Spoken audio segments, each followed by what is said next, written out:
డిఎస్సిలో ఏవైతే అవకతవకలు జరిగాయో దానికి మీరు సిబిఐ ఎంక్వైరీ వేయించాలి. ఒకవేళ మీరు ఎటువంటి అవకతవకలు లేవు, మీరు ట్రాన్స్పరెన్సీ మెయింటైన్ చేశారు అంటే సిబిఐ ఎంక్వైరీ వేయడానికి మీరు భయపడుతున్నారు. ఎందుకు మీరు వెనకాడుతున్నారు? అంతేకాకుండా మీరు చేసిన ఏదైతే అన్యాయం అవకతవకల వల్ల ఎంతమంది ఎవరైతే మెరిట్ స్టూడెంట్స్ ఉన్నారో న్యాయపరంగా వాళ్ళకి రావాల్సిన ఉద్యోగాలని మీరు దొంగదారిన వేరే వాళ్ళకి అందించడం ఇది ఎంతవరకు సమంజసం? ఎంతో కష్టపడి ఒక మెరిట్ లెవెల్కి వచ్చిన వాళ్ళని కాదని అడ్డదారిలో వేరే వాళ్ళకి ఇస్తే వాళ్ళు మానసికంగా కృంగిపోయి ఆత్మహత్యలకు దారితీస్తున్నారు. ఇవన్నిటికీ కారణం అవుతున్నారు. ఒక్కసారి వాళ్ళది ఆలోచించుకోవాలి.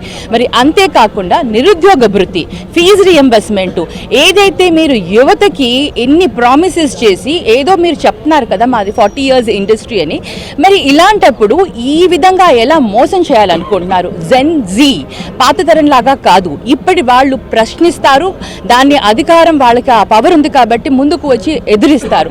వీళ్ళని ఎదుర్కొనే ధైర్యం వాళ్ళకి ఉంటే మటుకు ఆ ట్రాన్స్పరెంట్గా వాళ్ళు సిబిఐ ఎంక్వైరీ వేయించండి. ఒకవేళ మీరు లేదు మేము ఎటువంటి తప్పు చేయలేదు అన్నప్పుడు సిబిఐ ఎంక్వైరీ వేయడానికి మీకు ఎటువంటి బాధ ఉండకూడదు. అంతేకాకుండా మీరు కనుక నిజంగా మీకు నిజాయితీగా మీరు అనుకుని ఉంటే, మీరు ట్రాన్స్పరెంట్గా చేశామని ఉంటే, మరి ఏదైతే మేము చూపిస్తున్నామో ఆధారాల ద్వారా ఎవరికైతే స్పోర్ట్స్ కోటాలో మీరు ఎవరికైతే అన్యాయం చేశారో వారికి న్యాయం చేయండి. మీరు మళ్ళీ దీన్ని రీవర్క్ చేయండి. దీనిపైన మళ్ళీ మీరు ఒక్కసారి మళ్ళీ ఎగ్జామ్ కండక్ట్ చేసి మీరు వీటిని మళ్ళీ ట్రాన్స్పరెంట్గా మీరు కండక్ట్ చేయండి. లేకపోతే తప్పకుండా వీటన్నిటినీ కూడా బాధ్యత వహిస్తూ రాజీనామా చేయండి. ఏదీ కాకుండా ఉండాలి అంటే ప్రజలు మీరు చేసే ఏ ఒక్కటి కూడా మీరు చేయకుండా ముందుకు వెళ్ళాలంటే ప్రజలు హర్షించరు.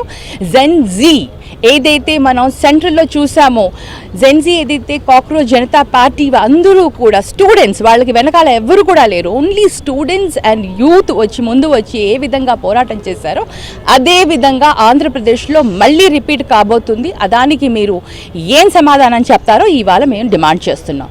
లేదు మా వాళ్ళ తప్పు జరిగింది అంటే రాజీనామా చేసి హుందాగా తప్పుకోండి.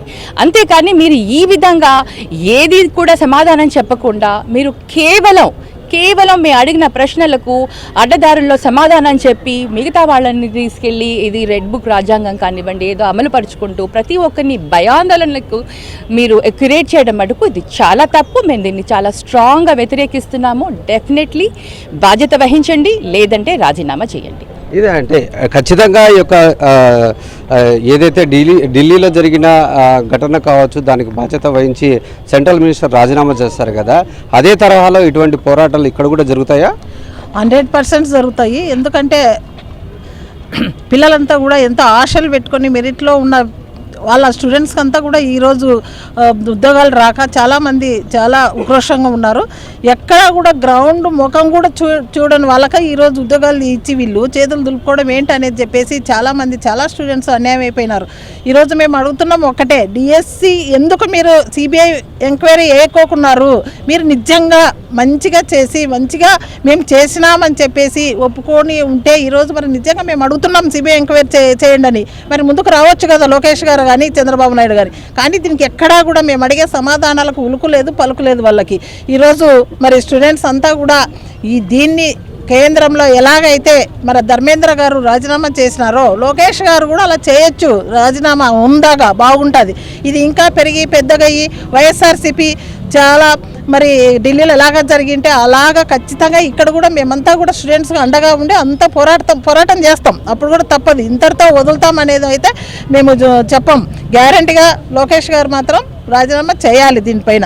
ఈరోజు స్టూడెంట్స్ను మొత్తం కూడా మీరు పట్టించుకోకుండా ఏం చేయకుండా ఫీజు రియంబర్స్మెంట్ ఎంతమంది పిల్లలకు ఉద్యోగాలు వచ్చి ఆ సర్టిఫికేట్లు కూడా వాళ్ళ పూర్తిగా అక్కడ కాలేజీలో పూర్తిగా కూడా మరి వాళ్ళ ఫీజులు కట్టని పరిస్థితులలో వాళ్ళకి ఈరోజు టీసీలు కూడా ఇవ్వని పరిస్థితిలో ఉన్నారు.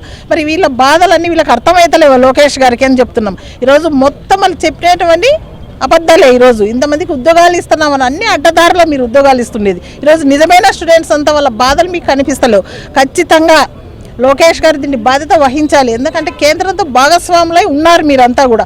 అలా అక్కడ ఎలాగైతే ధర్మేంద్ర గారు హుందాగా ఇది కరెక్ట్, ఇలాంటివి స్టూడెంట్స్కి ఎక్కడా కూడా జరగకూడదని చెప్పేసి ఆయన ఎంత మంచి బుద్ధితో ఎలాగైతే తల వంచి రాజీనామా చేశారో, ఇక్కడ లోకేష్ గారు కూడా ఖచ్చితంగా రాజీనామా చేయాలని చెప్పేసి డిమాండ్ చేస్తున్నాం. అంటే ఇప్పుడు ఈ యొక్క డిఎస్సి మెగా డిఎస్సి ఏదైతే జరిగిందో వాటిలో పూర్తి స్థాయిలో అంటే పేపర్ లీకేజ్ దగ్గర నుండి ఈ యొక్క స్పోర్ట్స్ కోటాలో ఏ విధంగా అయితే అవకతవకలు జరిగాయనే దాని దగ్గరికి పూర్తి స్థాయిలో అది ఆధారాలతో సహా బయటపడినా కానీ ఎందుకు చర్యలు తీసుకోవట్లేదు అంటారు?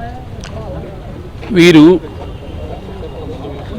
మంత్రివర్యులు నారా లోకేష్ గారు ఈ మెగా డిఎస్సి అనేటువంటిది దగా అనేది అందరికీ తెలిసిపోయింది.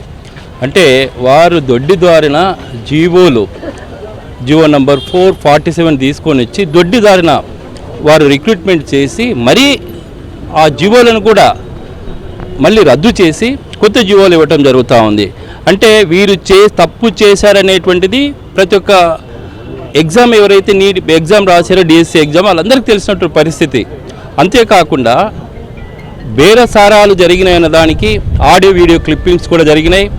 ఎవరైతే ఆంధ్రప్రదేశ్ లోగో పెట్టుకొని వాట్సాప్లో పెట్టుకొని బేరసారాలు చేశారు 15 నుంచి 20 లక్షలు అనేటువంటిది.